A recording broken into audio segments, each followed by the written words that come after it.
কত রুগী কি তুই ডাক্তার বলল তুমি চলে যাবে, কিন্তু রুগী এখনো বাজারে ঘোরে, কিন্তু ডাক্তারের হাড্ডি মাংস এখন অস্তিত্ব নাই। পাওয়া যাবে না? যাবে না। কে কখন চলে যাবে জানি না। বিদায় যোগ বিয়োগ মিলায় যেতে হবে, এটাই সত্য। যদি যোগ বিয়োগ মিলায় না যেত, যোগ বিয়োগ যদি মিলাইতে না হইতো, তাহলে কোরআন চিৎকার দিত না, কাফা বিনফসিকা লিয়াউমা আলাইকা হাসিবা। তোমার হিসাব তোমাকেই মিলিয়ে দিতে হবে। সুন্নতি জীবন, এসো সুন্নাহর আলোয় জীবন গড়ি।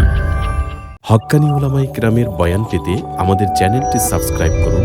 দিন প্রচারের নিয়তে লাইক, কমেন্টস ও শেয়ার করুন। চিন্তা করেন দুনিয়ায় কতটুকু অর্জন করলেন বা অর্জিত হইল, ওটা আমার বিষয় না। হতে পারে আপনি সারা দুনিয়ার সবচেয়ে প্রথম ধনীও হতে পারেন, সারা দুনিয়ায় আপনি অলরাউন্ডারও হতে পারেন, সারা দুনিয়ার মালিকও হতে পারেন, আমার তাতে কিছু আসা যায় না। আমার বুঝানোর বিষয় হলো যে আল্লাহ মানুষ হিসাবে অস্তিত্ব দিল, মুসলমান হিসাবে আপনাকে পছন্দ করলেন, উম্মতে মুহাম্মদী বানায়া আপনার ভাগ্যকে খুলে দিলেন। আমি কিন্তু প্রথমেই দেখাইলাম আপনার ভাগ্য খোলা।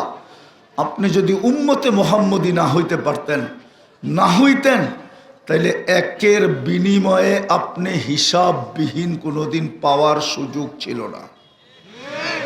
আজকে উম্মতে মুহাম্মদী হিসাবে আপনি বলতে পারেন যে আমি এক করলে আল্লাহ আমাকে হিসাব ছাড়া দিবে, কেননা কোরআনে আছে বেগায়ের হিসাব। আপনি হিসাব ছাড়া পাইতে পারেন, আমি মানি, শুধু উম্মতে মুহাম্মদী হওয়ার কারণে। বিদায় কথার শেষ জায়গায় চলে আসছি, একটু ভাবেন, কেননা কখন কে চলে যাবে কেউ জানি না। কে কখন চলে যাব কেউ, এই মেশিন দুনিয়ার হাতে এখনো আসে নাই। কত রুগী কি তুই ডাক্তার বলল তুমি চলে যাবে, কিন্তু রুগী এখনো বাজারে ঘোরে, কিন্তু ডাক্তারের হাড্ডি মাংস এখন অস্তিত্ব নাই। পাওয়া যাবে না? যাবে না। কে কখন চলে যাবে জানি না। বিদায় যোগ বিয়োগ মিলায় যেতে হবে, এটাই সত্য। যদি যোগ বিয়োগ মিলায় না যেত, যোগ বিয়োগ যদি মিলাইতে না হইতো, তাহলে কোরআন চিৎকার দিত না, কাফা বিনফসিকা লিয়াউমা আলাইকা হাসিবা। তোমার হিসাব তোমাকেই মিলিয়ে দিতে হবে। কালকে ম্যানেজারকে খুঁজে পাওয়া যাবে না।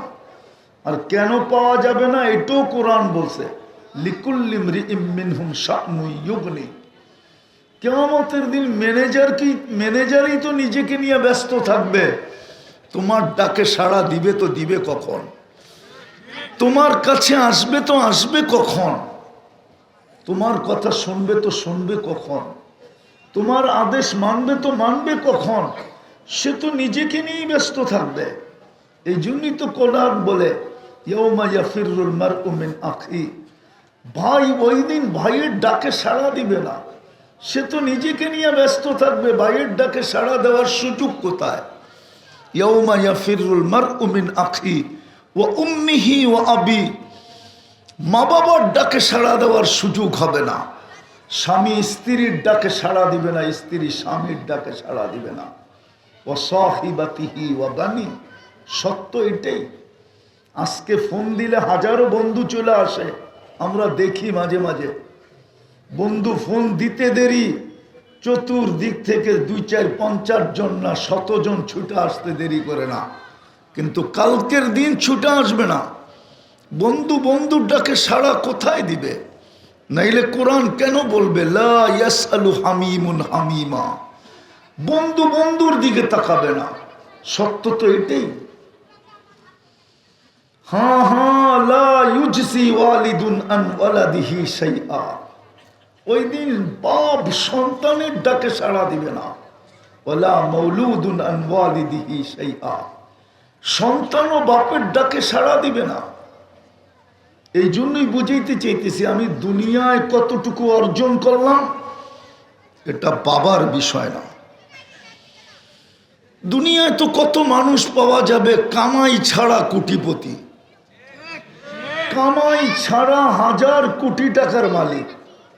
কেননা বাংলাদেশের পত্রিকা উঠায় দেখেন, আমি নাম বলবো না, পত্রিকা উঠায় দেখেন, কামাই ছাড়া সন্তান বাংলাদেশের পত্রিকায় লেখা আছে, মিডিয়ায় লেখা আছে, আমি নাম বলবো না, নাম বললে আপনারাও চিনবেন।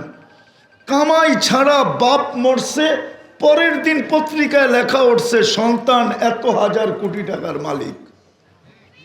আমি নাম বলবো না, এতটুক বলবো বাড়ি সিরাজগঞ্জের দিকে, নাম বলবো না, কিন্তু এতটুক বলবো। তো কামাই ছাড়া মানুষ হাজার কোটি টাকার মালিক হতে পারে, এটা আমি স্বীকার করি, আমি স্বীকার করি হাজার কোটি টাকার মালিক হতে পারে।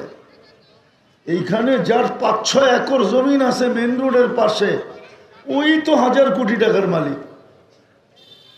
কিন্তু এটা আমার বিষয় না, একটু ভালো মতে বুঝি। আমার বিষয় হলো দুনিয়ায় কি অর্জন করলাম এটা না, আমি আল্লাহ আল্লাহর রসুলকে রাজি করলাম কতটুক, এটা হলো বিষয়।